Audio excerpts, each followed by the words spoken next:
الحمد لله رب العالمين والعاقبة للمتقين والصلاة والسلام على سيد الأنبياء والمرسلين وعلى آله وأصحابه وأمهاته وأزواجه وأبنائه وبناته وأولاده وأصدقائه ورفقائه وأهل بيته وأئمة أهل بيته وأمته وأولياء أمته وصلحاء أمته وعرفاء أمته وعلماء أمته وزعماء أمته وحكماء أمته وفضلاء أمته وشهداء أمته وفقراء أمته أجمعين. قال الله تبارك وتعالى في القرآن المجيد والفرقان الحميد: ألست بربكم قالوا بلى شهدنا. صدق الله العظيم وصدق رسوله النبي الكريم الأمين الحنين الرؤوف الرحيم. إن الله وملائكته يصلون على النبي يا أيها الذين آمنوا صلوا علیہ وسلموا تسلیما. درود پاک پڑھیے. الصلاۃ والسلام علیک یا سیدی یا رسول اللہ وعلی آلک واصحابک یا سیدی یا حبیب اللہ. الصلاۃ والسلام علیک یا سیدی یا خاتم النبیین وعلی آلک واصحابک یا سیدی یا شفیع المذنبین. عزیزان گرامی قدر، بزرگان کرام، دوستان محترم، اہل دیہ، اہل علاقہ، پس پردہ گھروں میں موجود میری مائیں بہنیں، اسٹیج پر موجود قراء حضرات، نعت خوانان حضرات، مہمانان ذی کرام، صاحب صدارت شخصیت حضرت قبلہ پیر سید شان والا صاحب، پنڈال میں موجود میرے معزز سامعین، حاضرین، ناظرین، السلام علیکم ورحمۃ اللہ وبرکاتہ.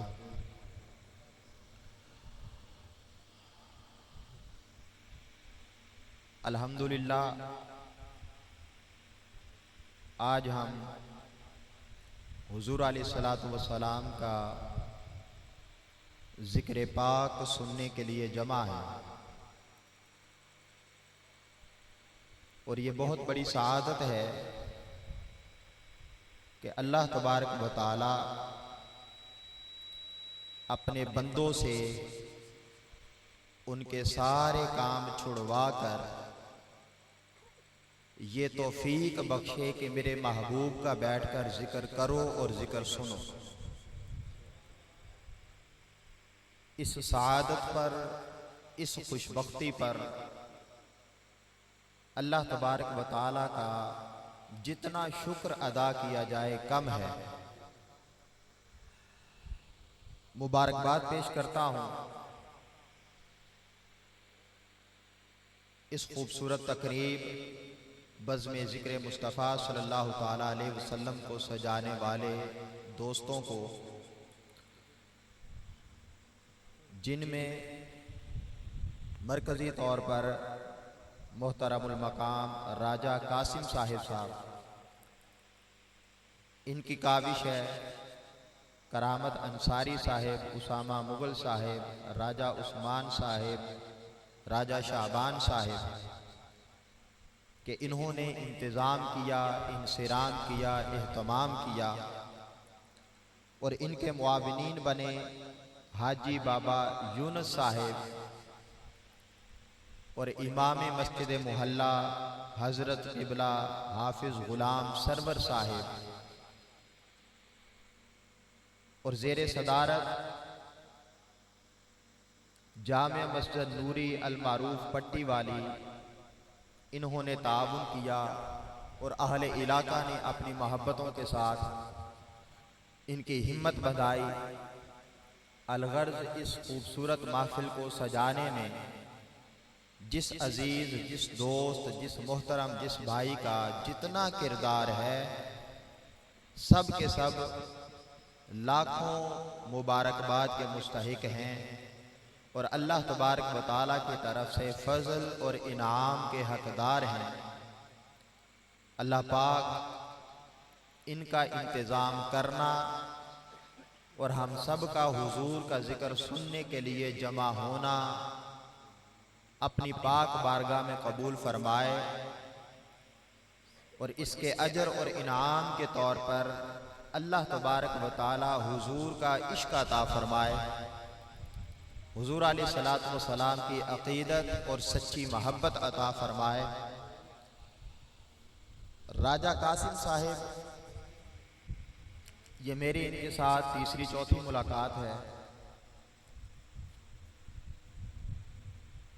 اور آپ نے ملاحظہ بھی کیا کہ اللہ تبارک و تعالی نے ان کو صحت اور جسامت کی خاصی دولت فراوانی کے ساتھ عطا فرمائی ہے۔ اللہ تبارک و تعالی قرآن پاک میں سچے لوگوں کی نشانی بیان فرماتا ہے، بسطۃ فی العلم والجسم،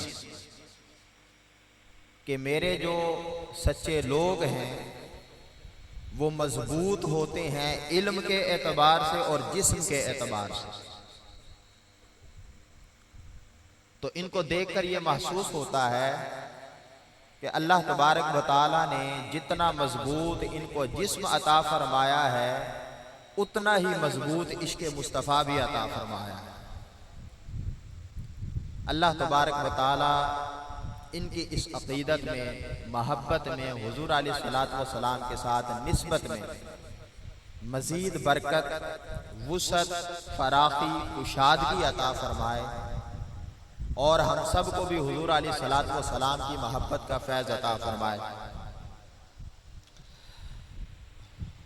گفتگو کا موضوع تو میں کچھ اور سوچ کے آیا تھا، لیکن نقیب محفل قبلہ صاحب نے حضرت بابا بلے شاہ صاحب علیہ الرحمہ اور حضور پیر سید مہر علی شاہ صاحب رحمت اللہ تعالی علیہ، ان کے حوالے سے ذکر کیا، کن فیکون تے کل دی گالے اسا اگے پریت لگائی، اور حضرت بابا بلے شاہ صاحب علیہ الرحمہ نے فرمایا، کن فیکون اسی کنی سنیا، کوئی گونگے ڈورے ناسے۔ تو سوچا کہ اسی موضوع کو آگے بڑھایا جائے اور اس بات کو سمجھا جائے کہ اللہ تبارک و تعالی نے یہ جو کن فیکون فرمایا تو کیوں فرمایا،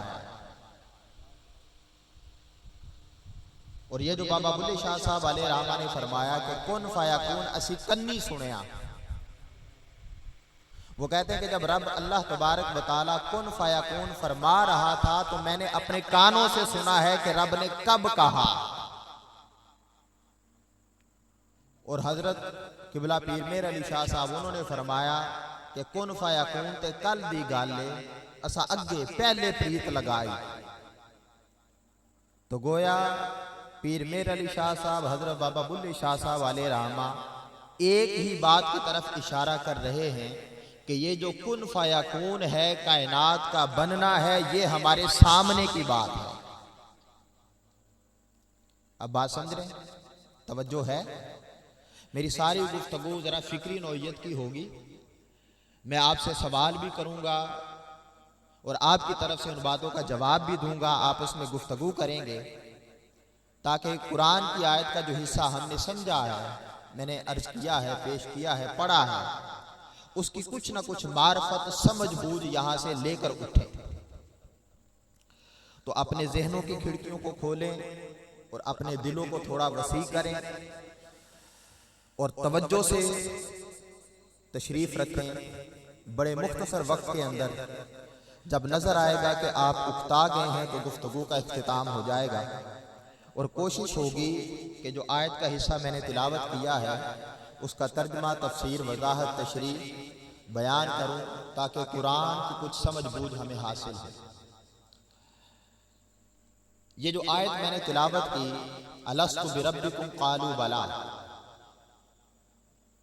یہ سورہ اعراف اور سورہ اعراف کی آیت نمبر 172 اور 9واں سپارہ، اس میں اللہ تبارک و تعالی ایک محفل کا ذکر فرما رہا ہے، اور یہ محفل وہ ہے کہ جس میں کائنات کے اندر جو پیدا ہوئے، جو پیدا ہو چکے اور قیامت تک جو بھی دنیا میں پیدا ہوں گے، سبھی اس محفل میں موجود تھے۔ اور اللہ تبارک و تعالی ان سب کو جمع فرما کے ان سے ایک وعدہ لے رہا ہے۔ اللہ تبارک و تعالی نے تفصیل کے ساتھ بیان فرمایا، وَإِذْ أَخَذَ رَبُّكَ مِنْ بَنِي آدَمَ مِنْ ظُهُورِهِمْ ذُرِّيَّتَهُمْ وَأَشْهَدَهُمْ عَلَىٰ أَنفُسِهِمْ أَلَسْتُ بِرَبِّكُمْ قَالُوا بَلَىٰ شَهِدْنَا۔ اللہ تبارک و تعالی نے فرمایا کہ محبوب ان کو یاد کرائیں وہ وقت۔ پچھلے سال جب میں مسجد میں حاضر ہوا تھا تو اس وقت بھی جب میں نے آیت پڑھی تھی تو اس کا آغاز وَإِذْ سے تھا، وَإِذْ قَالَ عِیسیٰ ابْنُ مَرْیَمَ یَا بَنِی اسرائیل۔ تو اس وقت بھی میں نے عرض کیا تھا کہ قرآن کا اسلوب ہے اور قرآن کا طریقہ ہے کہ جہاں بھی وَإِذْ کا لفظ آ جائے تو اس کا مطلب یہ ہوتا ہے کہ یاد کریں اس وقت کو۔ اس کا لفظ کسی وقت کو بیان کرنے کے لیے آتا ہے اور اس وقت کے اندر کسی خاص واقعے کی طرف اشارہ کرنے کے لیے آتا ہے، اور اس واقعے کی طرف اشارہ اس لیے کیا جاتا ہے تاکہ اس واقعے کی اہمیت اور اس واقعے سے حاصل ہونے والا سبق سمجھ میں آ جائے۔ تو اللہ تبارک و تعالی نے اس آیت کا بھی آغاز فرمایا تو فرمایا وَإِذْ أَخَذَ رَبُّكَ، تو آپ سمجھ جائیں کہ جب رب فرماتا ہے کہ وَإِذْ، تو اس کا مطلب یہ ہے کہ اللہ پاک ہمیں کچھ یاد دلانا چاہتا ہے۔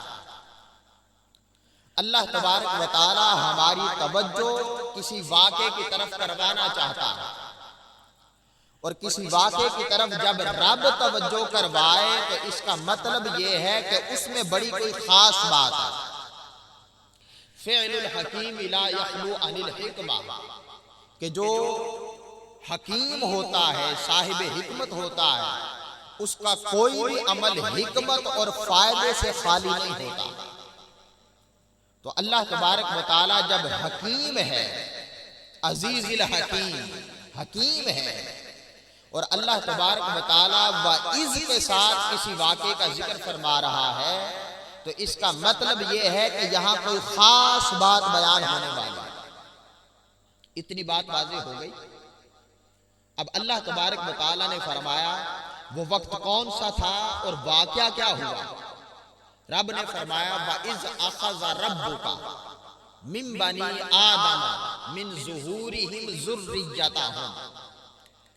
اللہ تبارک و تعالی نے فرمایا کہ محبوب ان کو یاد کروائیں وہ وقت کہ جب تمہارے رب نے آدم علیہ السلام اور ان کی تمام نسل کو اپنے سامنے حاضر فرمایا۔ آدم علیہ السلام اور ان کی بول دیے جائے گا تمام نسل کو من ظہورہم ان کی پشتوں سے نکالا،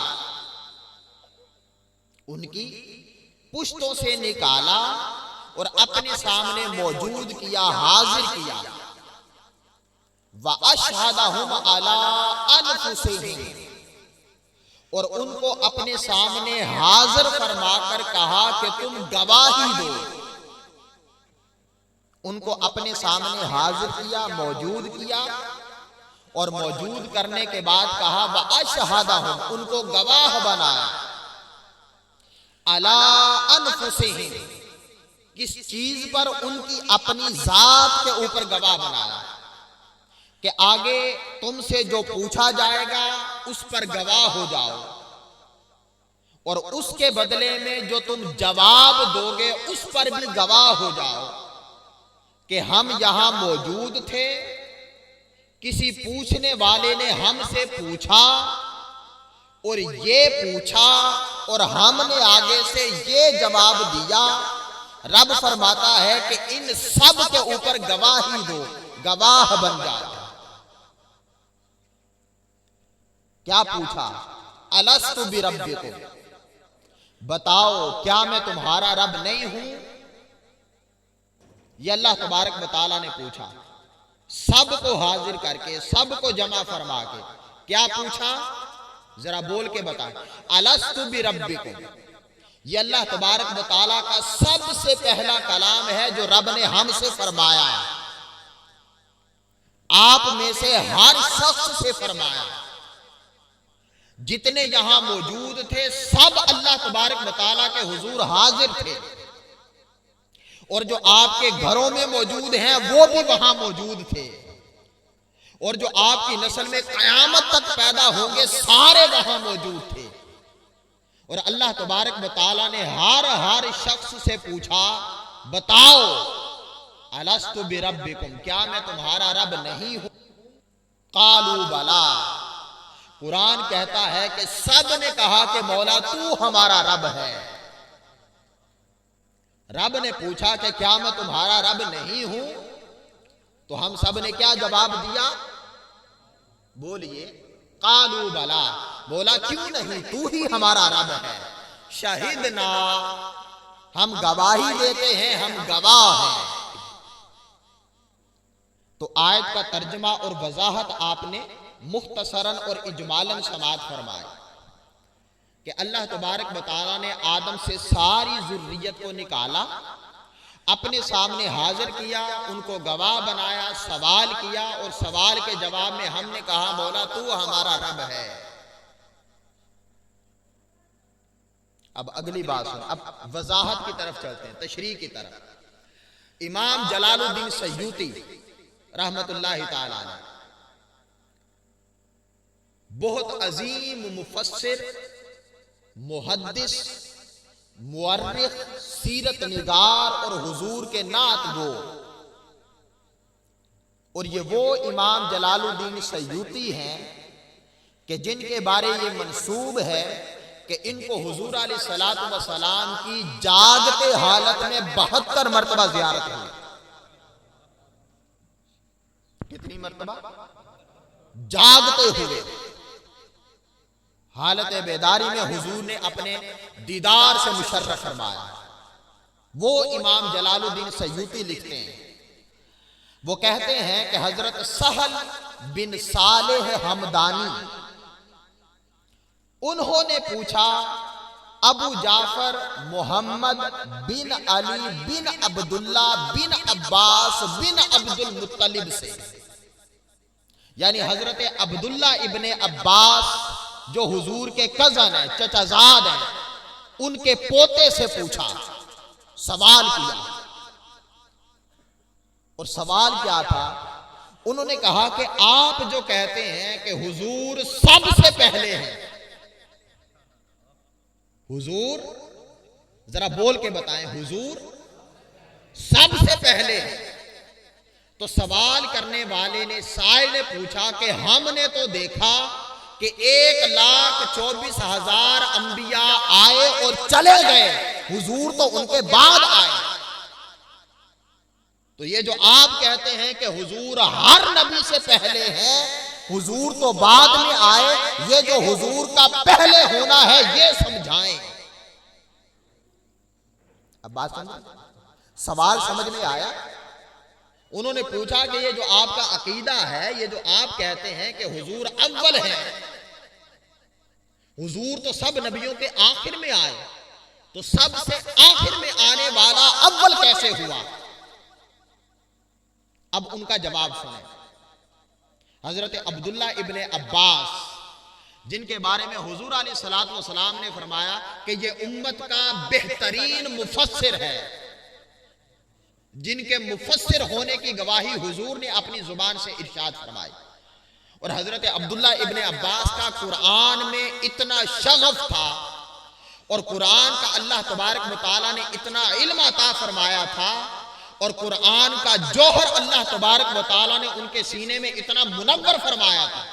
حضرت عبداللہ ابن عباس کہتے ہیں کہ یہ جو مسائل ہیں، یہ جو سوال و جواب ہیں، یہ جو شریعت کے چیزیں ہیں، معاملات ہیں، یہ تو دور کی بات، اگر تم مجھ سے یہ پوچھو کہ میرے اونٹ کی رسی گم ہو گئی ہے وہ تلاش کر کے دو، تو عبداللہ ابن عباس کہتے ہیں کہ میں قرآن سے پوچھوں گا اور قرآن سے دیکھ کر بتاؤں گا کہ تمہارے اونٹ کی رسی کہاں پڑی ہے۔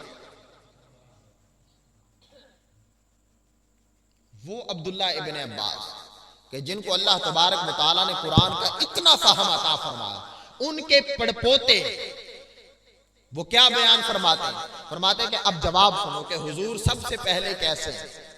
وہ کہتے ہیں کہ جب اللہ تبارک و تعالیٰ نے تمام نسل آدم کو اپنے سامنے جمع فرمایا اور اللہ تبارک و تعالیٰ نے پوچھا کہ بتاؤ کیا میں تمہارا رب نہیں ہوں، وہی آیت جو میں نے آپ کے سامنے تلاوت کی، سورہ اعراف آیت نمبر 172 9واں سپارہ۔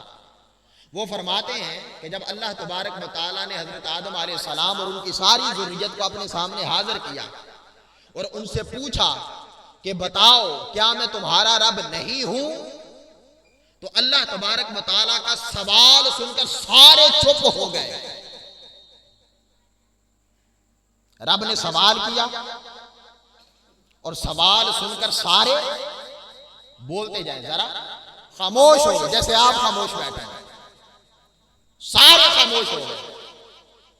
اب جب کہا کہ حضرت آدم علیہ السلام اور ان کی ساری ذریت، اب ان کی ساری نسل حضرت آدم سے لے کر قیامت تک جتنے بھی پیدا ہوں گے، ان میں عوام بھی ہیں، ان میں خواص بھی ہیں، ان میں جاہل بھی ہیں، ان میں عالم بھی ہیں، ان میں علماء بھی ہیں، ان میں فقہاء بھی ہیں، ان میں محدثین بھی ہیں، ان میں مجددین بھی ہیں، ان میں مفسرین بھی ہیں، مؤرخین بھی ہیں، مدققین بھی ہیں، ان میں اولیاء بھی ہیں، صلحاء بھی ہیں، ان میں تابع تابعین بھی ہیں، ان میں تابعین بھی ہیں، ان میں صحابہ بھی ہیں، ان میں انبیاء بھی ہیں، سارے ان میں موجود ہیں۔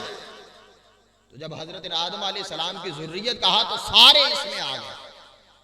تو وہ کیا کہتے ہیں کہ اللہ تبارک و تعالیٰ کا وہ سوال سن کر سارے کیا ہو گئے؟ خاموش ہو گئے۔ اب اللہ تبارک و تعالیٰ نے سوال کیا کہ بتاؤ کیا میں تمہارا رب نہیں ہوں؟ اب اللہ تبارک و تعالیٰ پوچھ رہا ہے اور یہ جو سوال کر رہا ہے سوال میں جواب بھی بتا رہا ہے۔ رب نے یہ نہیں کہا کہ بتاؤ میں کون ہوں، لفظوں پر توجہ کریں، رب نے یہ نہیں کہا کہ بتاؤ میں کون ہوں۔ اگر یہ پوچھا ہوتا تو یہ آ سکتا تھا ذہن میں کہ سامنے والوں کو جواب نہ آیا۔ اللہ تبارک و تعالیٰ نے سوال کے اندر جواب بھی رکھ دیا، بتاؤ کیا میں تمہارا رب نہیں ہوں۔ اگر پوچھا جاتا کہ بتاؤ میں کون ہوں تو یہ سوال ہوتا، اور جب یہ کہہ رہا ہے کہ بتاؤ میں کیا تمہارا رب نہیں ہوں تو سوال کے اندر جواب بھی رکھ دیا۔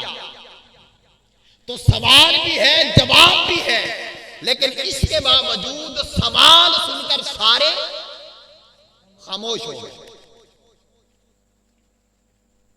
تو انہوں نے کہا کہ قرآن تو کہتا ہے قالوا بلا، کہ ان سب نے کہا کہ مولا تو ہمارا رب ہے۔ تو وہ خاموش کب ہوئے؟ اگر خاموش ہوئے تو انہوں نے جواب کیسے دیا؟ تو وہ آگے سے فرماتے ہیں، ابو جعفر محمد بن علی بن عبداللہ وہ کہتے ہیں کہ دراصل ہوا یہ کہ سوال سنا اور سارے خاموش ہو گئے۔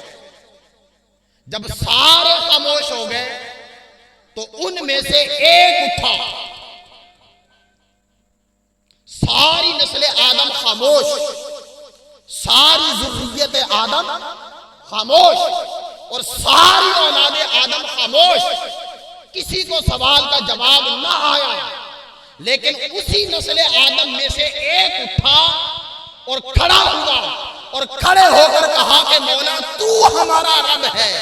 جب اس کی زبان سے نکلا کہ یہ سوال کرنے والا کوئی اور نہیں، یہی ہمارا رب ہے، تو اس کے پیچھے پیچھے ساری نسل آدم نے کہا کہ مولا تو ہمارا رب ہے۔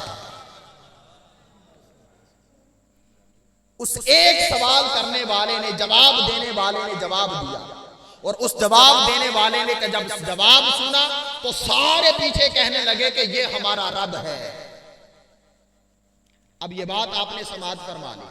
اب یہاں جو نکتے نکلتے ہیں، جو سمجھنے والی بات ہے، اس پر ذرا توجہ کریں۔ سوال کا جواب نہیں ہے، اس کی مختلف وجوہات ہیں۔ پہلی وجہ یہ ہے کہ وہ جو جن سے جواب پوچھا گیا، سوال کیا گیا، وہ سارے گونگے تھے۔ سارے کیا تھے؟ گونگے تھے۔ ظاہر ہے گونگے سے اگر کچھ پوچھا جائے تو وہ بولے گا، جواب دے گا۔ پہلا تو یہ معنی ہو سکتا ہے کہ اگر انہوں نے جواب نہیں دیا تو وہ گونگے تھے، شاید اس لیے نہ بول سکے، ممکن ہے یہ وجہ ہو۔ اور دوسری وجہ یہ ہے کہ وہ گونگے نہیں تھے لیکن ان کو سوال سمجھ میں نہیں آیا۔ اگر وہ آگے سے جواب نہیں دے سکے، پہلی وجہ یہ ہے کہ وہ گونگے تھے۔ اگر وہ گونگے نہ تھے تو دوسری وجہ یہ ہے کہ سوال سمجھ میں نہیں آیا۔ اور اگر سوال بھی سمجھ میں آ گیا پھر بھی نہیں بولے تو تیسرا مطلب یہ نکلتا ہے کہ جواب آتا ہی نہیں تھا۔ یہ تین وجوہات۔ اب ان کا ذرا تجزیہ کریں۔ اگر تو وہ گونگے تھے، اگر وہ کیا تھے؟ گونگے تھے اور بول نہ سکتے تھے، اگر یہ معنی مانے کہ گونگے تھے تو کیا ساری نسل آدم گونگی تھی؟ اب بات سمجھیں۔ اگر تو یہ مانا جائے کہ گونگے تھے شاید اس لیے جواب نہ دیا، تو اگر یہ مانا جائے تو کیا ساری نسل آدم گونگی تھی؟ یہ بھی مان لیں اگر ساری نسل آدم گونگی تھی تو وہ نسل آدم کہ جس سے اگر اللہ تبارک و تعالیٰ کا حکم ہو تو حضرت عیسیٰ علیہ السلام پنگھوڑے میں بیٹھ کر بول پڑے۔ حضرت عیسیٰ علیہ السلام پنگھوڑے میں بیٹھ کر اور لیٹ کر بول پڑے اللہ تبارک و تعالیٰ کے حکم پر، اور وہ نسل آدم کہ حضور علیہ السلام کے ہاتھوں میں کنکر بھی ہو تو وہ بھی بول پڑے۔ اگر نبی کے ہاتھ میں کنکر ہو، بے جان ہو، وہ کلام کر سکتے ہیں تو رب کے کہنے پر گونگے کلام کیوں نہیں کر سکتے؟ اگر وہ گونگے تھے تو اگر نبی کے ہاتھ سے کنکر بول سکتے ہیں تو رب کے کہنے پر گونگے نہیں بول سکتے؟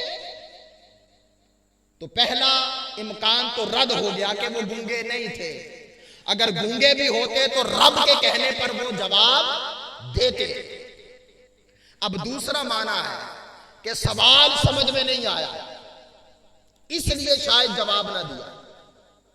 اب اس طرف آ جائے، اگر سوال سمجھ میں نہیں آیا تو ان کو کہنا چاہیے تھا کہ مولا دوبارہ سوال کر، کیا دوبارہ سوال کر، لیکن کسی نے بھی آگے سے یہ نہیں کہا کہ مولا سوال سمجھ نہیں آیا، سوال دوبارہ کر، لہذا دوسری وجہ بھی رد ہو گئی۔ اب تیسری وجہ بچتی ہے کہ نہ وہ گونگے تھے، نہ سوال نہ سمجھ آنے کی وجہ تھی، تیسری وجہ یہ ہے کہ وہ بول بھی سکتے تھے، سوال بھی سمجھ میں آ گیا تھا، لیکن آگے سے اس لیے نہیں بولے کہ ان کو جواب بھی نہیں آتا تھا، ان کو جواب نہیں آتا تھا اس لیے نہیں بولے۔ اس لیے نہیں بولے.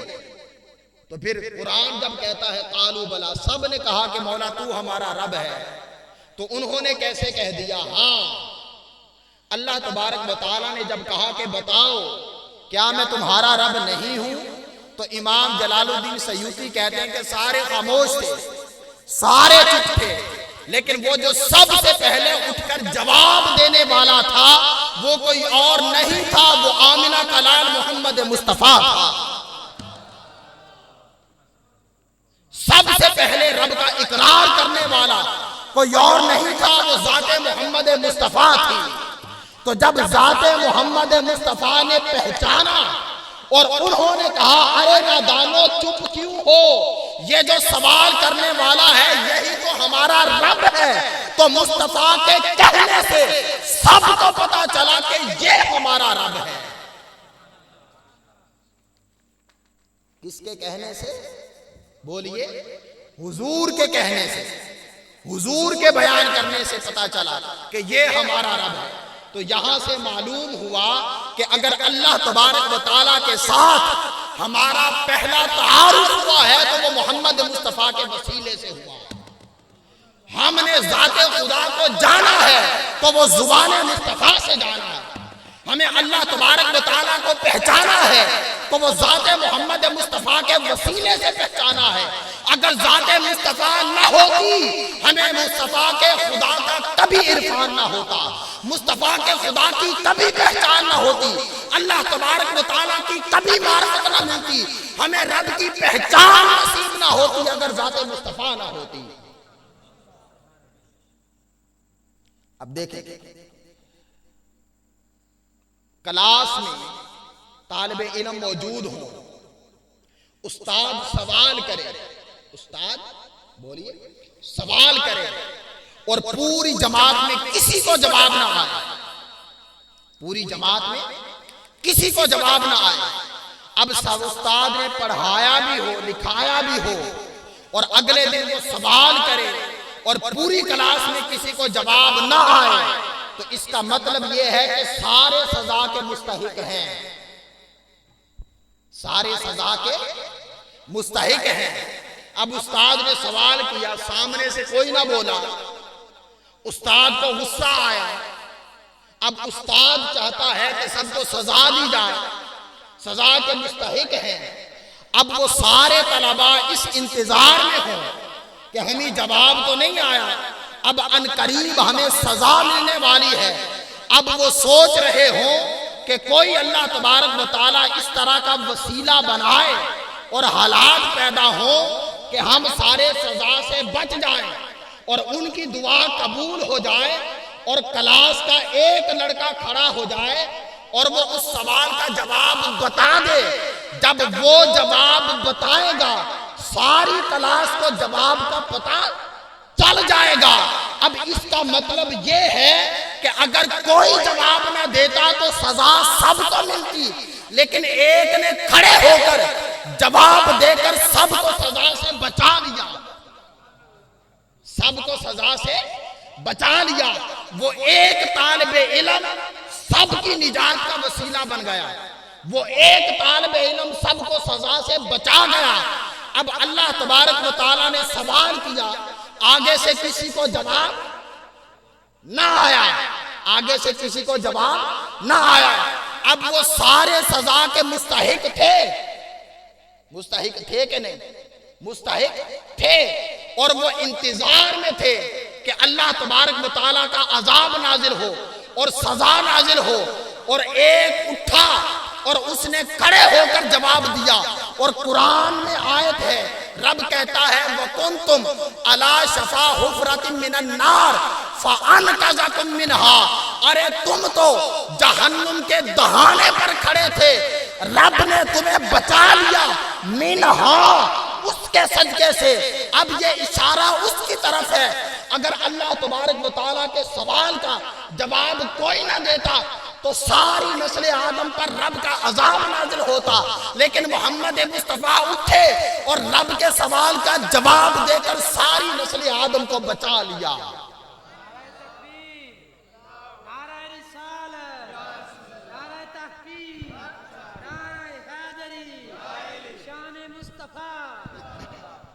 اب ساری نسل آدم کو حضور علیہ الصلوۃ والسلام نے رب کے عذاب سے بچا لیا۔ اب اگلی بات سمجھیں، اگر طالب علم جواب نہیں دے رہا، اس کی ایک وجہ یہ ہو سکتی ہے کہ اس نے پڑھا ہی نہیں۔ میں مثال کے ذریعے اس لیے سمجھا رہا ہوں تاکہ بات واضح ہو جائے۔ اس نے پڑھا ہی نہیں۔ استاد کہہ سکتا ہے بھئی تمہیں جواب نہیں آتا، وہ آگے سے یہ کہتا ہے کہ سر جی میں تو آج ہی داخل ہوا ہوں، میں تو آج ہی کلاس میں آیا ہوں، میں نے تو آپ کو دیکھا نہیں، میں نے تو آپ کو پڑھا نہیں، میں نے تو آپ سے سنا نہیں، میں نے تو آپ سے سیکھا نہیں، میں تو اب داخل ہوا ہوں۔ یہی حال ان کے خاموش ہونے کا تھا۔ اللہ تبارک و تعالیٰ کیا کہتا ہے وَإِذْ أَخَذَ رَبُّكَ مِن بَنِي آدَمَ مِن ظُهُورِهِمْ ذُرِّيَّتَهُمْ، میں نے یہ سوال کب کیا کہ جب آدم علیہ السلام کی پشتوں سے ان کو نکالا، وہ ابھی ابھی پیدا ہوئے، ابھی رب کے حضور انہوں نے کوئی بہت وقت نہیں گزارا، ابھی انہوں نے رب سے کچھ سنا نہیں، رب سے کچھ سیکھا نہیں۔ انہوں نے کہا ہوگا مولا ہم تو ابھی پیدا ہوئے ہیں اور میرا آپ سے یا ہمارا آپ سے تعارف تو پہلی ملاقات ہے، ہم تو ابھی آئے ہیں، ہم سے سوال کیا کرتے ہو، ہمیں تو پتہ نہیں۔ اس کا مطلب یہ ہے کہ جو ابھی ابھی آیا ہو اس کو جواب کا پتہ نہیں ہوتا، اور جواب کا پتہ اس کو ہوتا ہے جو بڑی دیر سے وہاں موجود ہو۔ جواب کا تو اس کو پتہ نہیں ہوتا جو آج داخل ہوا، وہ آج کلاس میں آیا، اس کی استاد سے پہلی ملاقات ہے، اس نے پڑھا نہیں، اس نے سنا نہیں، اس نے سیکھا نہیں، استاد کی صحبت میں رہا نہیں۔ وہ کہہ سکتا تھا کہ مولا ہم تو ابھی پیدا ہوئے ہیں، ہم سے سوال کیا بنتا ہے۔ اس کا مطلب یہ ہے کہ انہوں نے جواب نہیں دیا، وجہ یہ ہے کہ یہ ابھی ابھی آئے ہیں، اور وہ جو جواب دے رہا تھا، وہ جو جواب دے رہا تھا، جواب نہ دینے والوں نے خاموش رہ کر یہ بتا دیا کہ ہم ابھی ابھی بنے ہیں، اور جواب دینے والے نے جواب دے کر بتا دیا کہ میں اب کا نہیں، میں تو بہت پہلے کا ہوں۔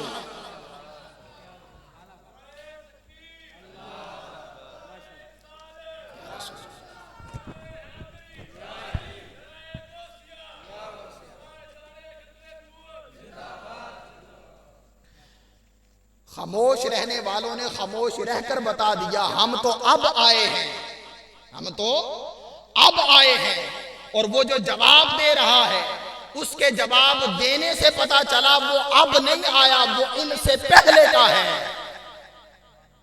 تو وہ جو پہلے ہے اس کو بھی جواب تب آئے گا نا جب وہ استاد کے پاس رہا ہو، اس نے استاد کو دیکھا ہو، وہ استاد کی صحبت میں بیٹھا ہو، وہ جو استاد کہتا ہو وہ سنتا ہو، اور وہ جو سنتا ہو اس کو دل میں اتارتا ہو، وہ جو دل میں اتارا ہے اس کو اپنے وجود کا حصہ بناتا ہو۔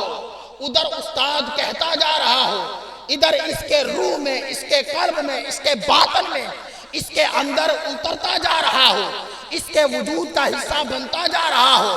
اب خاموش رہنے والوں نے خاموش رہ کر اپنے بارے میں یہ بتایا کہ ہماری رب سے ملاقات نہیں ہے، اور جواب دینے والے نے جواب دے کر بتا دیا کون فیکون تے کل بھی گالے اسا پہلے پریت لگائی ہوں۔ جواب دینے والے نے جواب دے کر بتا دیا کہ میری رب سے ملاقات کوئی نئی نہیں ہے، میری رب سے ملاقات بہت پرانی ہے، بہت پرانی ہے۔ تو کیا پتا چلا؟ رب کہتا ہے آدم اور اس کی ساری نسل میرے سامنے موجود تھی، میں نے سب سے سوال کیا اور کسی کو سوال کا جواب نہیں آیا۔ اس کا مطلب یہ ہے کہ وہ نئے نئے بنے ہیں، اور جو نیا نیا ہوتا ہے اس کو کچھ آتا جاتا نہیں ہے، اور وہ جو جواب دے رہا ہے وہ جواب دے کر بتا رہا ہے کہ مجھے ساری نسل آدم سے زیادہ آتا ہے، مجھے ساری نسل آدم سے زیادہ علم ہے، میں ساری نسل آدم سے زیادہ جانتا ہوں، میں ساری نسل آدم سے زیادہ علم رکھتا ہوں۔ تو اس نے بتا دیا کہ میری رب سے ملاقات پرانی ہے، اور یہ جو خاموش ہوئے بیٹھے ہیں، یہ جو چپ ہو کر بیٹھے ہیں، یہ تو نئے نئے بنے ہیں، اس میں آدم بھی ہے اور آدم کی ساری نسل بھی ہے۔ اس کا مطلب یہ ہے کہ آدم اور ساری آدمیت بعد میں ہے، مصطفیٰ سب سے پہلے ہے۔ ساری بشریت بعد میں ہے، محمد مصطفیٰ سب سے پہلے ہے۔ ساری انسانیت بعد میں ہے، ذات محمدی سب سے پہلے ہے۔ اب یہ بات سمجھ میں آگئی؟ میں آہستہ آہستہ چیزیں کھول رہا ہوں تاکہ جستا جستا ہم مرحلہ دا مرحلہ چیز کو سمجھنے کی کوشش کریں اور آخر ایک نتیجے پر پہنچیں۔ اب اسی مثال کو سامنے رکھیں۔ اللہ تبارک و تعالیٰ نے پوچھا الست بربکم، کیا میں تمہارا رب نہیں ہوں؟ اب یہ جو سوال ہے یہ کس نوعیت کا تھا؟ رب نے پوچھا کیا تھا؟ یاد رکھیں، کوئی بھی چیز، کوئی بھی وجود، اس کے دو پہلو ہوتے ہیں۔ کتنے؟ آپ ارد گرد اپنے لباس پر، اپنے استعمال میں جتنی بھی چیزیں دیکھ رہے ہیں، ان کے دو پہلو ہیں۔ ایک ہے ذات اور دوسری ہے صفات۔ ہر وجود کے کتنے پہلو ہیں؟ سارے بولے ذرا۔ دو، ایک ہے اس کی ذات اور دوسری اس کی صفات۔ ذات کیا ہے؟ کوئی بھی شخص ہے، اس کا رنگ کیا ہے، اس کا ناک نقشہ چہرہ مہرہ کیا ہے، اس کی جسامت کیا ہے، اس کا قد کاٹ کیا ہے، یہ اس کی ذات ہے۔ اس کے اندر صلاحیتیں کیا ہیں؟ وہ کلام کر سکتا ہے، نہیں کر سکتا؟ وہ کسی کے ساتھ بات کر سکتا ہے، نہیں کر سکتا؟ وہ کوئی کام کر سکتا ہے، نہیں کر سکتا؟ اس کے پاس ہنر ہے، نہیں ہے؟ یہ صفات ہے۔ اب ذرا آسان کر کے سمجھا دوں۔ مثال کے طور پر میں ہوں، امتیاز علی میرا نام ہے، ایک جسامت، ایک شکل و صورت، ایک شخصیت، ایک وجود آپ کے سامنے، یہ ذات ہے۔ اور جب تک میں آپ کے سامنے خاموش بیٹھا تھا، آپ صرف میری ذات سے واقف تھے، اور جب میں نے اپنا خطاب شروع کیا ہے، اب میری ایک صفت سے آپ کو شناسائی ہوئی کہ یہ خطیب بھی ہے۔ آپ بات سمجھ رہے ہیں؟ وہ ذات تھی اور میرا خطاب کرنا یہ میری صفت ہے۔ میں اگر اچھا لکھ لیتا ہوں تو یہ میری صفت ہے، اگر میں اچھا بول لیتا ہوں تو یہ میری صفت ہے۔ آپ بات سمجھ رہے ہیں؟ تو ہر وجود کے دو پہلو، ایک ہے ذات اور دوسری اس کی، بولیے، دوسری اس کی صفات۔ آپ کسی کو پہچانتے ہیں یا تو ذات کی وجہ سے یا صفات کی وجہ سے، یا ذات کی وجہ سے یا صفات کی وجہ سے۔ اب اللہ تبارک و تعالیٰ نے کیا پوچھا؟ الست بربکم، کیا میں تمہارا رب نہیں ہوں؟ اب ذرا لفظوں پر غور کریں۔ رب نے یہ نہیں کہا کہ یہ بتاؤ میں کون ہوں، یہ نہیں کہا، بلکہ کیا کہا؟ کیا میں تمہارا رب نہیں ہوں؟ اگر رب پوچھتا بتاؤ میں کون ہوں تو سوال صرف ذات کا ہوتا، لیکن رب نے صرف ذات کا نہیں پوچھا، بربکم، بتاؤ میری ذات کیا ہے، میری صفات کیا ہے۔ اللہ تبارک و تعالیٰ نے جب کہا میں، تو یہ ذات ہے، اور جب کہا بربکم، رب، ربوبیت، پالنے والا، رزق دینے والا، نشو و نما کرنے والا، نقطہ آغاز سے نقطہ کمال تک لے جانے والا، تربیت کرنے والا، پالنے والا، پوسنے والا، یہ صفات ہے۔ تو اللہ تبارک و تعالیٰ نے اپنی ذات کا بھی پوچھا اور اپنی صفات کا بھی پوچھا۔ کہا الست بربکم، بتاؤ کیا میں تمہارا رب نہیں ہوں؟ اس کا مطلب یہ ہے رب پوچھ رہا تھا بتاؤ میری ذات کیا ہے، میری صفات کیا ہے، میری ذات کیا ہے، میری شان کیا ہے، میری ذات کیا ہے، میرے کمالات کیا ہے۔ تو رب نے ذات کا پوچھا اور صفات کا پوچھا۔ اب وہ جو سامنے بیٹھے تھے بالکل خاموش، انہوں نے خاموش رہ کر یہ بتا دیا کہ ہم نہ ذات کو جانتے ہیں نہ صفات کو جانتے ہیں۔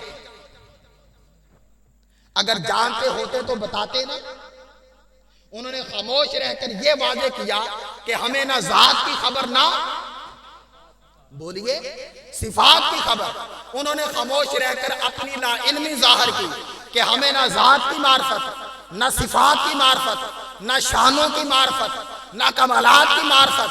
انہوں نے خاموش رہ کر اپنی جہالت کا اقرار کیا، لیکن جواب دینے والے نے جواب دے کر یہ بتا دیا، ارے تم نہیں جانتے تو نہ جانو، میں محمد مصطفیٰ ہوں، میں جواب دے رہا ہوں، میں اس کی ذات کو بھی جانتا ہوں، اس کی صفات کو بھی جانتا ہوں۔ خاموش رہنے والے رہ کر بتا دیا کہ ہمیں نہ ذات کی خبر نہ صفات کی خبر، اور ذات محمد مصطفیٰ نے قالو بلا کا اقرار کر کے یہ واضح کر دیا کہ یہ جو ذات ہے میں ذات کو بھی جانتا ہوں، ذات کی صفات کو بھی جانتا ہوں۔ اب بتائیں محمد مصطفیٰ کو ذات خدا کی معرفت کس نے دی؟ محمد مصطفیٰ کو صفات خدا کی معرفت کس نے دی؟ ابھی تو کوئی یونیورسٹی نہیں، ابھی تو کوئی مکتب نہیں، ابھی تو کوئی مدرسہ نہیں، ابھی تو کوئی کالج نہیں، ابھی تو کوئی ادارہ نہیں، ابھی تو کوئی استاد نہیں، ابھی تو کوئی جماعت نہیں، ابھی تو کچھ نہیں بنا، ابھی تو کائنات نہیں بنی، صرف خدا ہے، دوسرا مصطفیٰ ہے، اور مصطفیٰ بتا رہا ہے میں اس ذات کو بھی جانتا ہوں، اس کی صفات کو بھی جانتا ہوں۔ اس کا مطلب یہ ہے وہ جو ساری کائنات سے پہلے، ساری انسانیت سے پہلے موجود تھا، وہ کر کیا رہا تھا؟ وہ خدا کی صحبت میں تھا۔ ذات خدا اپنی ذات کا عرفان بھی دے رہی تھی، اپنی صفات کا عرفان بھی دے رہی تھی۔ تو محمد مصطفیٰ نے جواب دے کر یہ بتا دیا کہ میں اس کی ذات کو بھی جانتا ہوں، اور اس کی، بولیے، اس کی صفات کو بھی جانتا ہوں۔ اب بشمول میرے اور ساری نسل انسانیت کے سن لیں، کان کھول کے سن لیں، کیا یاد رکھیں ہمارا علم مصطفیٰ کے ذرے برابر بھی جتنا نہیں ہے۔ ہم کتنی کتابیں پڑھ لیں، کتنی ڈگریاں لے لیں، کتنے استادوں سے فیض لے لیں، اور کتنے مسجد و مدرسوں کی خاک چھان لیں، اور کتنے اداروں کی صفوں پر ماتھے رگڑ رگڑ کے گھسا دیں، ساری زندگی علم حاصل کرتے رہ جائیں تو علم مصطفیٰ کے سامنے ذرہ بھی نہیں ہے۔ اگر مصطفیٰ کے برابر، میں اپنی بات کر رہا ہوں، اگر میں کہوں کہ مجھے مصطفیٰ کے برابر علم ہے، یا میں مصطفیٰ سے معاذ اللہ زیادہ جانتا ہوں، تو یاد کرے، رب اس لیے کہتا ہے یاد کرو اس وقت کو۔ اگر مجھے ذات مصطفیٰ کے برابر یا ذات مصطفیٰ سے بڑھ کر علم ہوتا تو جب رب نے پوچھا تھا بتاؤ کیا میں تمہارا رب نہیں ہوں، تو اگر مجھے علم ہوتا تو ذات مصطفیٰ سے پہلے اٹھ کر میں کہتا کہ مولا تو ہمارا رب ہے۔ اگر مجھے مصطفیٰ سے زیادہ علم ہوتا، اگر مجھے حضور سے زیادہ علم ہوتا، اور اگر میں اپنے آپ کو حضور کے برابر کہوں، اور اگر میں کہوں کہ مجھے حضور سے زیادہ پتہ ہے، حضور کو نہیں پتہ معاذ اللہ، تو اس وقت حضور خاموش رہتے، ہم کھڑے اٹھ کر بتاتے کہ مولا تو ہمارا رب ہے۔ لیکن کوئی بولا، بولیے، کوئی بولا، کوئی عالم دین وہاں کھڑا ہو کر بولا، جواب دیا نہیں، کسی نے اٹھ کر کہا کہ مولا تو ہمارا رب ہے، نہیں، سارے خاموش تھے، صرف ایک اٹھ کر کھڑا ہوا اور وہ ذات مصطفیٰ تھی۔ تو پتہ کیا چلا کہ اللہ تبارک و تعالیٰ کا سب سے زیادہ علم اگر کسی کو عطا ہوا ہے تو وہ ذات مصطفیٰ ہے، وہ محمد مصطفیٰ ہے۔ اور جب ذات مصطفیٰ نے کہا کہ تو ہمارا رب ہے، تو جیسے ہی زبان مصطفیٰ سے نکلا سارے بول پڑے کہ مولا تو ہمارا رب ہے۔ تو یہاں سے کیا پتا چلا کہ اگر ہمیں رب کا بھی پتا چلا ہے تو وہ زبان مصطفیٰ سے چلا ہے، اگر ہمیں رب کا کچھ سوجھ بوجھ ہے تو وہ ذات مصطفیٰ کے صدقے سے ہے، اگر ہمیں رب کی کچھ پہچان ہے تو وہ ذات مصطفیٰ کے صدقے سے ہے۔ اگر ہمارے اور رب کے درمیان ذات مصطفیٰ ہٹ جائے تو خدا کی عزت کی قسم ہم جاہل کے جاہل ہیں، ہماری حیثیت ہی کوئی نہیں۔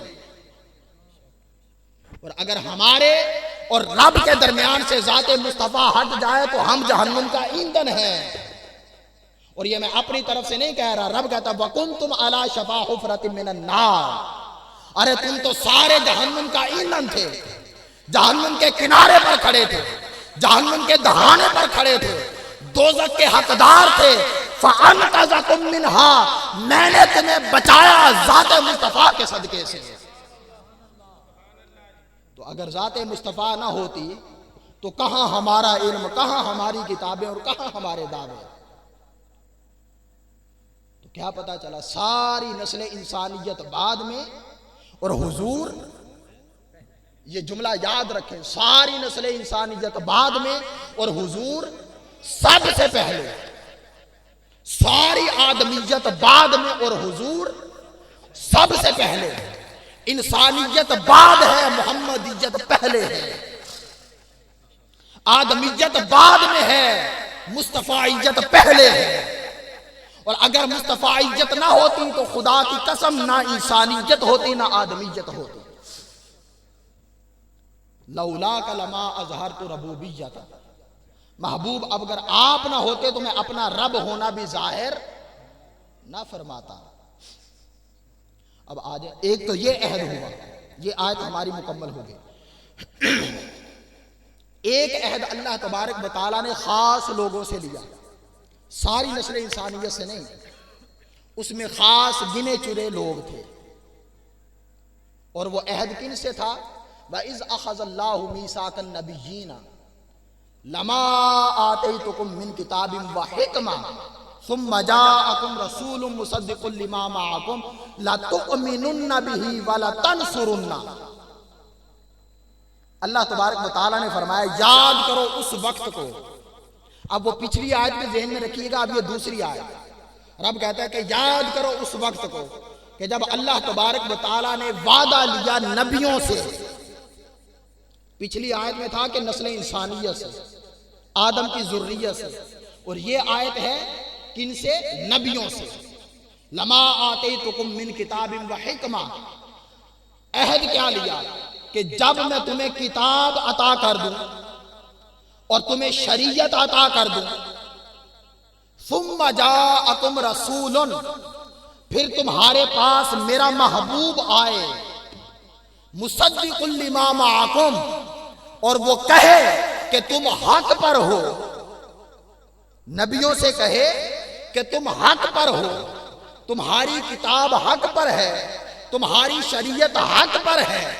رب نبیوں سے وعدہ لے رہا ہے کہ جب تم کتاب لے چکو، شریعت لے چکو، حکمت لے چکو، نبوت لے چکو، رسالت لے چکو، پیغمبریت لے چکو، اور پھر تمہارے پاس محمد مصطفیٰ آ جائے، لَتُؤْمِنُنَّ بِهِ وَلَتَنْصُرُنَّ، رب کہتا ہے کہ پھر تم اپنا کلمہ نہ پڑھوانا، مصطفیٰ کا کلمہ پڑھوانا.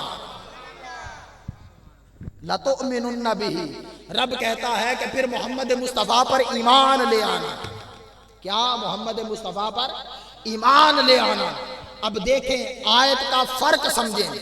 اللہ تبارک و تعالیٰ نے جب اپنی پہچان کروانا چاہی تو سب کو بلا لیا. جب اپنے بارے میں سوال کرنا چاہا، ربک من بنی آدم من ظہورہم ذریتہم، رب کہتا ہے میں نے بنی آدم کو جمع کیا، آدم کو بلایا، آدم کی پشت سے اس کی نسل کو نکالا، اس کی نسلوں کی پشت سے ان کی نسلوں کو نکالا. رب کہتا ہے قیامت تک ہر پیدا ہونے والوں کو میں نے جمع کیا، کسی کو نہیں چھوڑا. کب؟ جب اپنی پہچان کروانا تھی. لیکن جب ذات مصطفیٰ کی پہچان کروانا تھی اور ذات مصطفیٰ پر ایمان لانے کی باری آئی تو رب نے یہ نہیں کہا کہ ساجے ماجے سارے آ جائیں، نتو فتو سارے آ جائیں، بلکہ رب نے کہا اب ذات مصطفیٰ کی شان کی بات ہے، اب صرف وہ آئے گا جو میرا نبی ہوگا. آپ فرق کو سمجھیں. اللہ تبارک و تعالیٰ نے اپنی پہچان کروانا چاہی تو سب کو بلا لیا، عالم بھی، جاہل بھی، چھوٹے بھی، بڑے بھی، عاقل بھی، غیر عاقل بھی، ہر طرح کے لوگ موجود ہیں. لیکن جب ذات مصطفیٰ کی شان بیان کرنے کی باری آئی تو پھر ہر کسی کو نہیں بلایا، بلکہ چنا، منتخب کیا، ان کو چنا، ان کی چھانٹی کی اور کہا کہ جو میرا نبی ہوگا ذات مصطفیٰ پر ایمان لانے کے لیے وہی سامنے آئے۔ تو کیا پتا چلا کہ جو مصطفیٰ کی شان کو سننے کے لیے آتا ہے وہ دوسروں کے برابر نہیں ہے، جو ذات مصطفیٰ کی شان سمجھنے کے لیے آتا ہے وہ ہر کسی کا مقدر نہیں ہے۔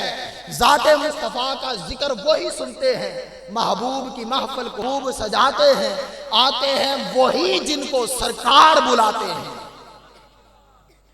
یہ اس بارگاہ سے قبولیت ہوتی ہے تو ذات مصطفیٰ کا شان سننے کے لیے لوگ آتے ہیں۔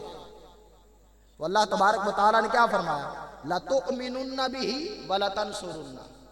اب لَتُؤْمِنُنَّ کا معنی کیا ہے؟ شیخ تقی الدین سبکی انہوں نے اپنی کتاب کے اندر لکھا التعظیم والمن، یہ ان کی کتاب کا عنوان ہے، اس میں انہوں نے لکھا کہ لَتُؤْمِنُنَّ کا معنی کیا ہے؟ وہ کہتے ہیں کہ اس کا مطلب یہ ہے کہ اللہ تبارک و تعالیٰ اپنے نبیوں سے وعدہ لے رہا ہے کہ جب تمہیں اپنے وقت کے اوپر ایک قوم یا قبیلے کی طرف نبی بنا کر بھیجوں اور تم میری توحید کا اعلان کرو اور اپنی نبوت کا چرچا کرو اور لوگ تمہارے اوپر ایمان لے آئیں، لوگ تمہارے پیچھے چلیں، لوگ تمہاری شریعت کو مانیں، لوگ تمہارا کلمہ پڑھیں، اور اسی وقت تمہارے دور میں، تمہارے علاقے میں، تمہارے قبیلے میں میں محمد مصطفیٰ کو نبی بنا کر بھیجوں۔ پہلے تم نبی ہو، تمہیں نبوت بھی دے دوں، تمہیں شریعت بھی دے دوں، اور لوگ تمہارا کلمہ بھی پڑھیں، سب کچھ کریں، اور اسی دوران ذات محمد مصطفیٰ کو نبی بنا کر بھیج دوں۔ اب تمہارا رویہ کیا ہونا چاہیے؟ دو صورتیں ہیں۔ ایک صورت تو یہ ہے کہ تم لوگوں سے کہو کہ تم میرا کلمہ پڑھو، اور جنہوں نے میرا کلمہ نہیں پڑھا وہ محمد مصطفیٰ کا کلمہ پڑھ لیں۔ ایک صورت یہ ہے، اور دوسری صورت یہ ہے کہ جنہوں نے تمہارا کلمہ پڑھا ہے ان سے بھی کہو کہ مجھے چھوڑو، ذات مصطفیٰ کو مانو، اور جنہوں نے تمہارا کلمہ نہیں پڑھا ان سے بھی کہو کہ اگر مجھے نہیں مانا نہ مانو، مصطفیٰ کو تو مانو۔ تو اللہ تبارک و تعالیٰ اس دوسری صورت کی طرف اشارہ فرماتا ہے۔ رب کہتا ہے لَتُؤْمِنُنَّ بِهِ وَلَتَنْصُرُنَّ، اے نبیو مجھ سے وعدہ کر کے جاؤ کہ جب تم نبوت کا اعلان کر چکو، شریعت لوگوں میں تقسیم کر چکو، لوگ تمہارا کلمہ پڑھنے لگ جائیں، پھر اسی وقت ذات محمد مصطفیٰ نبی بن کر آ جائے تو خبردار تم لوگوں سے اپنا کلمہ پڑھنے کو نہ کہو، بلکہ لوگوں سے بھی محمد مصطفیٰ کا کلمہ پڑھواؤ، اور تم خود بھی میرے محمد مصطفیٰ کا کلمہ پڑھو۔ یہ شان مصطفیٰ ہے کہ جب مصطفیٰ کی بات آ جائے تو پھر نبی بھی اپنی بات نہ کرے، مصطفیٰ کی بات کرے۔ جب ذات مصطفیٰ آ جائے تو پھر کسی اور کو اپنی طرف توجہ دلانے کی ضرورت نہیں، بلکہ ساری انسانیت کی توجہ صرف ذات مصطفیٰ کی طرف ہو۔ پھر آگے کیا کہا؟ یہ تو کہا نا لَتُؤْمِنُنَّ، آگے دیکھیں وَلَتَنْصُرُنَّ۔ رب کہتا ہے کہ صرف ایمان لا کر چھٹی نہیں ہو جانی کہ تم نے محمد مصطفیٰ کا کلمہ پڑھ لیا تو تمہاری ذمہ داری پوری ہو گئی۔ اب یہ خطاب کن سے ہے؟ بولیے، نبیوں سے۔ کن سے؟ نبیوں سے۔ اب میں ذات مصطفیٰ کی غلامی کی عظمت بیان کرنے لگا کہ حضور کی خدمت کرنا اور حضور کی نوکری کرنا یہ کتنا بڑا ثواب اور کتنا بڑا عمل ہے۔ اللہ تبارک و تعالیٰ نبیوں سے ارشاد فرما رہا ہے لَتُؤْمِنُنَّ بِهِ، ان پر ایمان لاؤ، وَلَتَنْصُرُنَّ، صرف ایمان نہیں لانا بلکہ میرا محبوب جو کام کہے ان کے کام بھی کرنے ہیں۔ اب بات سمجھ رہے؟ وَلَتَنْصُرُنَّ، ان کی مدد کرنی ہے، ان کی مدد کرنی ہے۔ میرے مصطفیٰ کا کلمہ بھی پڑھنا ہے اور پھر میرے مصطفیٰ کی صحبت میں بیٹھ جانا، میرا مصطفیٰ جو کہے وہ کرنا، جس سے منع کرے رک جانا۔ یہ نبیوں سے خطاب ہو رہا ہے کہ ذات مصطفیٰ جدھر اشارہ کرے چل پڑنا، اور جہاں سے روک دے رک جانا. اب یہاں ایک اور نقطہ سمجھیں. ایک ہوتا ہے کام کرنا اور ایک ہوتا ہے مدد کرنا. بات ذرا توجہ سے سنیں. ایک ہوتا ہے کام کرنا اور ایک ہوتا ہے اس کام میں کسی کی مدد کرنا. اب کام کرنے میں اور مدد کرنے میں کیا فرق ہے؟ جو مدد کرنے والا ہوتا ہے اس کا وہ کام کرنے کی ذمہ داری نہیں ہوتی. ذمہ داری اسی کی ہوتی ہے جو وہ کام کر رہا ہوتا ہے. مثال کے طور پر راجہ قاسم صاحب اب محفل کی انتظامیہ اور محفل کے بانی یہ ہے، ساری ذمہ داری ان کی ہے، کام ان کا ہے، لیکن ان کے مدد کرنے والے اور بھی ہیں.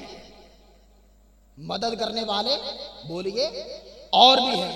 ایک اور مثال ہے، لوہار ہے، وہ اپنا لوہاری کا کام کر رہا ہے، چار پہیا بنا رہا ہے، جو بھی کر رہا ہے وہ اپنا کام کر رہا ہے.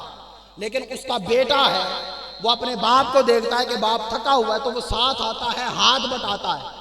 یہ مدد ہے. اور جو وہ کر رہا ہے لوہار، وہ کام ہے. اور جو دوسرا ساتھ کروا رہا ہے یہ کیا ہے؟ مدد ہے. تو آپ سمجھیں گے کہ یہ بات کرنے کا فائدہ کیا ہے. اس سے ایک نقطہ سمجھانا مقصود ہے.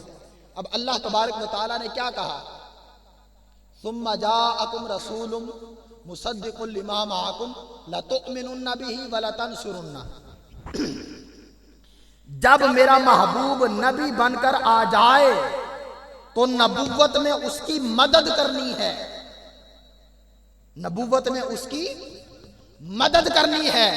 اور یاد کریں، یاد رکھیں کہ جو کام کرنے والا ہوتا ہے وہ ہوتا ہے اصل، اور جو مدد کرنے والا ہوتا ہے وہ ہوتا ہے فرع.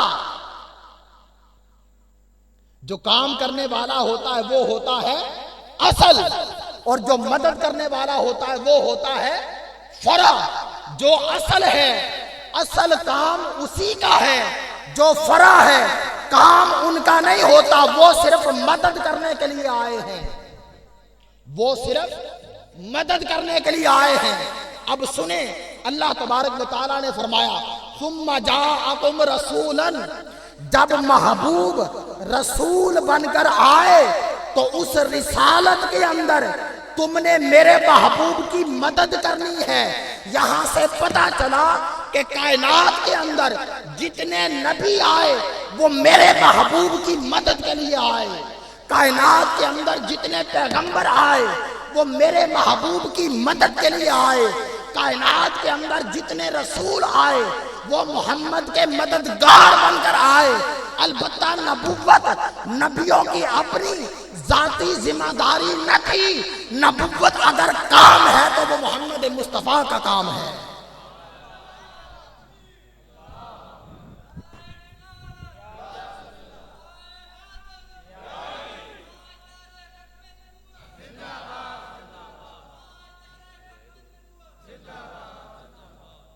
تو کیا پتا چلا کہ نبوت کی اصل ذمہ داری وہ کس کی ہے؟ حضور کی ہے. اور نبیوں کو جو نبی بنا کر بھیجا ہے وہ اصل بنا کر نہیں بھیجا بلکہ فرع، اپنے محبوب کے مددگار بنا کر بھیجا ہے. اپنے محبوب کے مددگار بنا کر بھیجا ہے. تو دوستو، ساری گزارشات کا مقصد آپ سے واہ واہ کروانا نہیں تھا، یا آپ سے نعرے لگوانا نہیں تھا، یا آپ سے سبحان اللہ کہلوانا. ہمارا مزاج وہ نہیں ہے. ہم کسی اور مشرب کے بندے ہیں، ہم نے کہیں اور سے تربیت پائی ہے. مقصد یہی تھا کہ قرآن کی آیت کا جتنا حصہ تلاوت کروں کم از کم سمجھا کے جاؤں، اور قرآن کی آیت کا جو حصہ تلاوت کروں اگر آپ اٹھیں تو دامن جھاڑ کر سب کچھ یہیں نہ چھوڑ جائے، بلکہ جب گھر جائے اور کوئی پوچھے کہ رات محفل میں تھے 2-3 گھنٹے بیٹھے رہے کیا سیکھا، تو کم از کم آپ یہ بتا سکیں کہ سورہ اعراف کی آیت نمبر 172 سیکھ کر آئے ہیں. تو آیت کا جتنا حصہ میں نے تلاوت کیا سمجھ آ گئی؟ بولیے ذرا، بول کے بتائیں، سمجھ آ گئی؟ جو میں نے عرض کیا کچھ پلے پڑا؟ اب اللہ تبارک و تعالیٰ سے ہم نے دعا کرنی ہے کہ اللہ تبارک و تعالیٰ اسی طرح ہمیں قرآن سمجھنے کی توفیق عطا فرمائے. اور حضور علیہ الصلوۃ والسلام کی شانیں قرآن سے تلاش کرنے کی توفیق عطا فرمائے، اور ہم قرآن سمجھنے میں دوسروں کے محتاج نہ ہوں، بلکہ اللہ تبارک و تعالی ہمارا تعلق قرآن کے ساتھ اتنا پکا کر دے کہ قرآن کی ایک آیت بھی پڑھے تو ہمیں پتہ لگے کہ میرا رب مجھ سے کیا کہہ رہا ہے۔ یہ ذات محمد مصطفیٰ پر یہ جو کلام اترا ہے، اس کا مقصد کیا ہے، اس کا مفہوم کیا ہے؟ اللہ تبارک و تعالی ذات محمد مصطفیٰ سے عشق اور نسبت کا تعلق قائم فرمائے، اور اللہ تبارک و تعالی ہم سب کا یہاں بیٹھنا اپنی بارگاہ میں قبول اور منظور فرمائے، اور سید زادوں کی صحبت میں بیٹھ کر دین کی خدمت کرنے کی توفیق عطا فرمائے۔ بانیان محفل کو اور سامعین کو حد درجہ دست بستہ مبارکباد، اور اللہ تبارک و تعالیٰ کی بارگاہ سے بے پناہ دعائیں۔ اللہ تبارک و تعالیٰ ہم سب کی دنیا و آخرت کامیاب کرے، بہتر بنائے۔ اللہ تبارک و تعالیٰ دارین کی سلامتی عطا فرمائے۔ آمین بجاہ النبی الامین، والسلام علیکم ورحمۃ اللہ وبرکاتہ۔